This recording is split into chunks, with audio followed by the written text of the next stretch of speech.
You can't just keep them penned up like this. It's inhumane. These are my cows. I'll do as I please.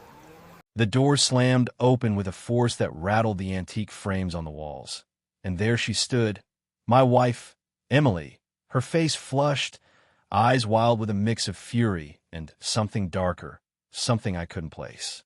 In her hand, clutched like a weapon, was a stack of legal papers, the kind with bold red stamps screaming eviction notice. But it wasn't just her. Behind her loomed a woman I'd never seen before, mid-50s, peroxide blonde hair, pulled into a severe bun, lips pursed in that self-righteous sneer I'd come to associate with neighborhood tyrants. "You have 24 hours to vacate this property, Mr. Harlan," the woman barked, thrusting another copy toward me. "This ranch is in violation of HOA covenants. Noncompliance will result in fines, liens, and forced removal." My heart stuttered, not from the threat, absurd as it was, but from Emily's silence, her averted gaze, the way her fingers trembled on those papers. In that instant, the air thickened with betrayal, a visceral punch to my gut that left me breathless, questioning everything I'd built with the woman I loved. I stood there in the foyer of our sprawling ranch house, the scent of fresh hay and pine from the surrounding acres wafting in through the open door, mixing with the acrid tang of Emily's perfume, too strong, as if she'd doused herself to cover something else. The ranch had been my family's for generations, a 500-acre haven in the rolling hills of Montana, far removed from any suburban sprawl. No HOA governed here. It was free land, my sanctuary. Yet here was this intruder, this HOA Karen, as I'd later dub her in my mind, acting like she owned the place. "I'm sorry, who the hell are you?" I managed, my voice low, edged with confusion. Emily finally looked at me, her blue eyes I'd fallen into 20 years ago, now clouded with guilt. "Alex, this is Marjorie, from the association. We need to talk." Her words hung heavy, laced with unspoken apologies, and in that moment, a crack formed in my world, a subtle fissure I tried to ignore, rationalizing it as stress from her long hours at the community board. We'd met in college, Emily and I, two idealists dreaming of a life beyond the city grind. I handled the ranch operations, but my real work was quieter. As the anonymous chairman of the National Homeowners Association Council, I oversaw every HOA in the country from a nondescript office in the barn, influencing policies that affected millions. It was a power I kept hidden, even from her, mostly to avoid the politics seeping into our home. Emily had her own passions, volunteering for local developments, pushing for community standards. Lately, though, she'd been distant, her phone buzzing at odd hours, her trips to town extending into evenings. I chalked it up to her new role on the nearby subdivision's HOA board, a group trying to expand their influence. "It's just bureaucracy, Alex," she'd say with a tired smile, her hand brushing mine absent-mindedly. But now, with Marjorie glaring at me like I was a weed in her pristine lawn, doubt crept in, a slow poison. I invited them in, more out of habit than hospitality, leading them to the kitchen where the afternoon sun slanted through the windows, casting long shadows across the scarred oak table. The room smelled of the coffee I'd brewed that morning, now cold and bitter. Marjorie slapped the papers down, her nails clicking like talons. "Your property borders our community, Mr. Harlan. We've annexed adjacent lands under eminent domain provisions. Violations include unauthorized livestock, non-conforming structures, and environmental noncompliance." Her voice was clipped, authoritative, but I caught the flicker of uncertainty when I didn't flinch. Emily sat beside her, not me, her posture rigid.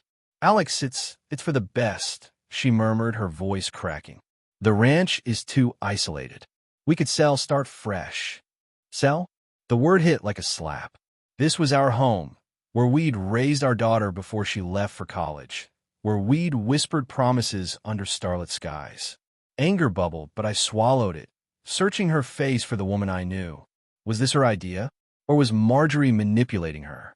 That night, after Marjorie left with a smug warning, Emily and I argued in hushed tones on the porch, the crickets chirping a mocking serenade. The air was crisp, carrying the faint low of cattle in the distance. "Why didn't you back me up?"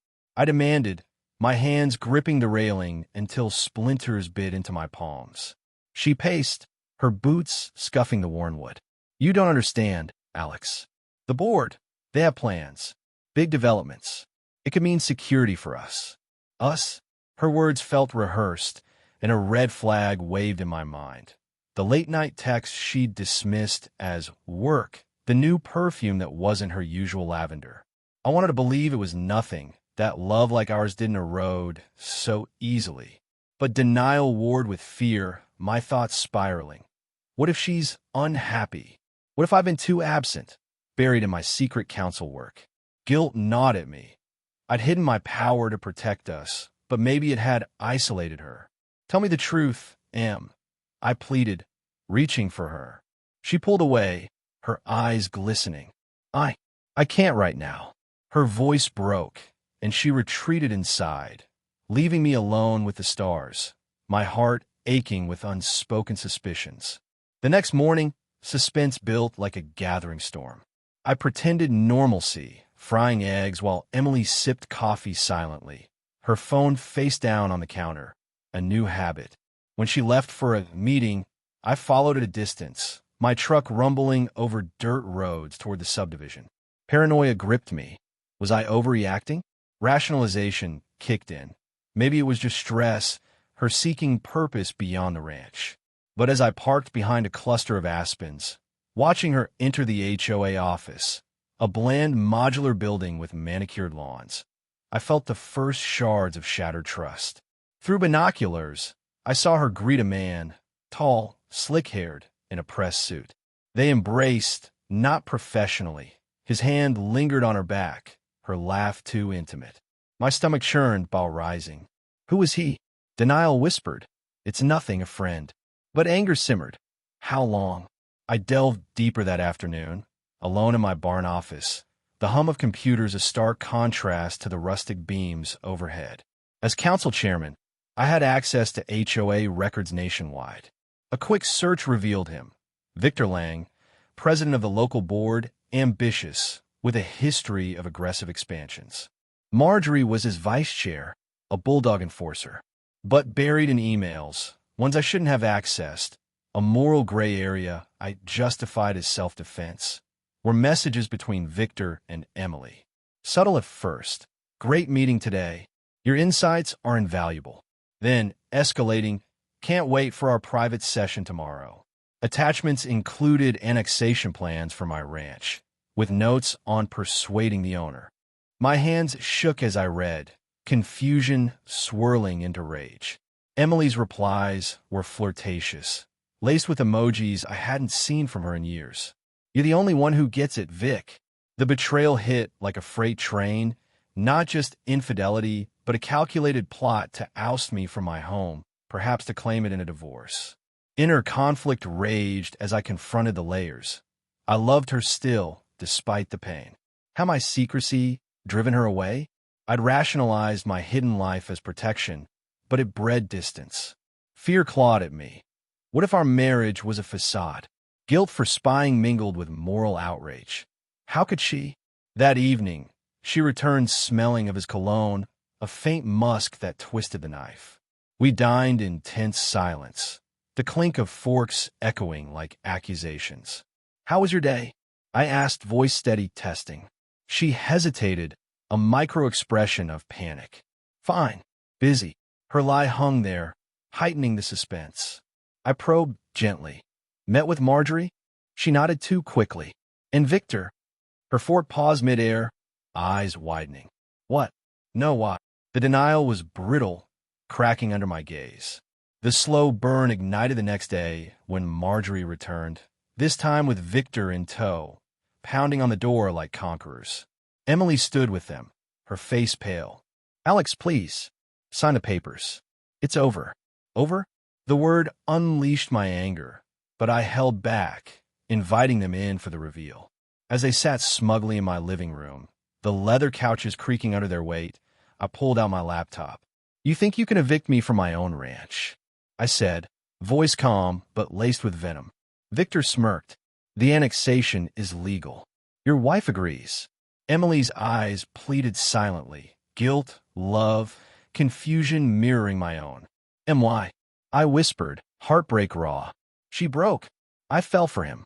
You were always so distant with your work." Victor listens. Her confession shattered me, trust crumbling like dry earth. But the twist came swift, dramatic. I logged into the National Council portal, projecting it onto the wall. "See this? I'm Alexander Harlan, chairman of the National HOA Council. I govern every HOA nationwide, including yours." Their faces drained of color. Marjorie stammered, "That's impossible." Victor blanched. With a few clicks, I dissolved their board, citing corruption, annexation fraud, personal gain. "You're done," I said, anger giving way to cold satisfaction. Emily gasped, tears streaming. "Alex, I didn't know." But she had betrayed me, body and soul, for a man who saw her as a tool. In the aftermath, as they fled, Emily collapsed, sobbing. "Forgive me," she begged. I felt the moral conflict peak. Love lingered, but trust was ashes. "No," I said, heart heavy. The shocking twist? In my rage, I'd overlooked one email. Emily's last to Victor, unread by him. "I can't do this. I love Alex." She tried to back out, but momentum and her guilt had trapped her. It was too late. I let her go, the ranch echoing with emptiness, a Pyrrhic victory that left me stunned, reflective, forever changed by the betrayal's bitter aftertaste.